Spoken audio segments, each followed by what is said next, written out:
ఆ వ్యక్తి జీవితంలో ఎంతో కోల్పోతాం. అది ఏ విధంగా ఉండాలనేది కొద్ది విధంగా మనం చెప్పుకుంటాం.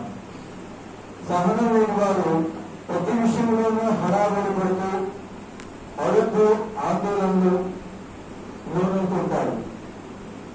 ఏదైనా ఒక విషయం తెలిసిందనుకోండి, వెంటనే మనం రిప్లై ఇవ్వడానికి ప్రయత్నించకూడదు. ఎవరైనా ఒక విషయం చెప్పారనుకోండి హఠాత్తుగా, దాన్ని మనం అలాగైపోయిందా, ఎందుకు అలాగైపోయిందని మనం రిప్లై ఇవ్వకూడదు.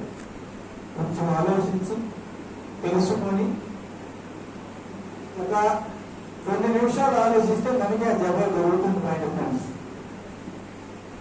అప్పుడు మనం ఏది జవాబు ఇవ్వాలి, ఏది ఇవ్వకూడదంటే మన ఆలోచన ఆలోచన మనం చెప్తుంది. దీనివల్ల అధిక రక్తపోటు వస్తుంది, గుండె జబ్బులు ఎక్కువ ఉంటుంది. ప్రతికూల పరిస్థితుల పట్ల అసహనానికి గురయ్యేవారు పనిపై ఏకాగ్రత నిలిపలేక ఉద్యోగ జీవితంలో వెనుకబడుతున్నారు. ఉదాహరణకి, ఎదుటి వ్యక్తికి ఆయన లోపాలు ఏంటో మనం తెలియకపోవచ్చు. క్షణానికి మనం చెప్పామనుకోండి, మనం వింటూనే ఉంటున్నాం. ఆయనకి బీపీ ఉండొచ్చు, షుగర్ ఉండొచ్చు, లేకుంటే ఆయన ఆనందం ఉండొచ్చు.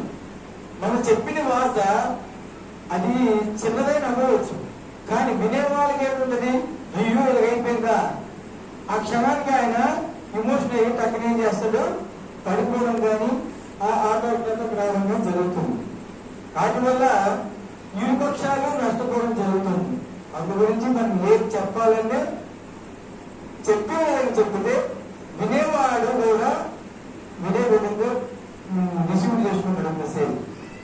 అందు గురించి మనం ఏ ఒక విషయం చెప్పినా సరే, ఏ ఒక విషయం మనం వినాలన్నా సరే, మనకైతే తెలుస్తుంది.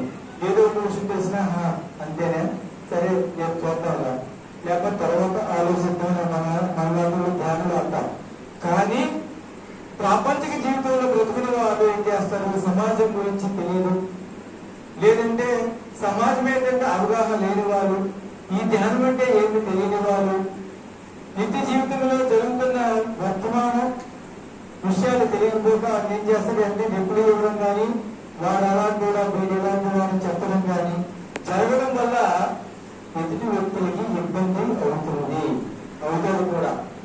ఎందుకంటే మన నిత్య జీవితంలో మాకంటే మీరు పెద్దవాళ్ళు కాబట్టి మీకు ఎన్నో విషయాలు ఇలాంటివి ఎదురై ఉంటాయి.